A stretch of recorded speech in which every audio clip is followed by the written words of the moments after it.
হত্যা, ধর্ষণ, নিপীড়নের বিচার এবং স্বরাষ্ট্র উপদেষ্টার অপসারণের দাবিতে বামপন্থী 8টি সংগঠনের গণমিছিলের কর্মসূচি আজ। এ নিয়ে সকাল থেকেই উত্তেজনা বিরাজ করছে। সিপিবি কার্যালয়ের সামনে মোতায়েন করা হয়েছে বিপুল সংখ্যক আইন শৃঙ্খলা রক্ষাকারী বাহিনীর সদস্য।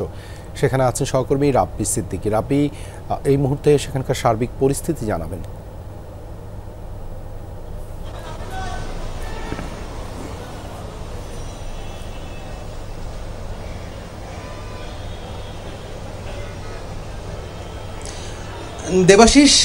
দেবাশিস, আপনি জানেন যে গতকালই কিন্তু ফেসবুকে একটি ঘোষণা আসে যে বাংলাদেশের কমিউনিস্ট পার্টির এই যে অফিসটি, সেই অফিসটি সামনে একটি অনাকাঙ্ক্ষিত ঘটনা ঘটার, এবং সেইটি উপলক্ষে কিন্তু আমরা দেখেছি সকাল থেকে এখানে আইনশৃঙ্খলা বাহিনীর কড়া পাহারা, সেই সাথে আছে এই কমিউনিস্ট পার্টির নেতাকর্মীরা, তারাও কিন্তু পার্টি অফিসের সামনে এখানে উপস্থিত হয়েছেন।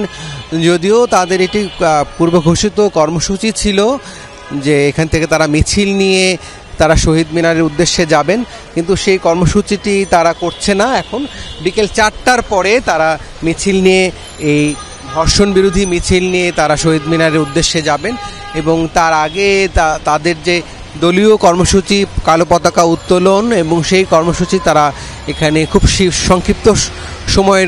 সংক্ষিপ্ত সময়ের মধ্যে এই কার্যালয়ের সামনে তারা এই কর্মসূচিটি পালন করেন।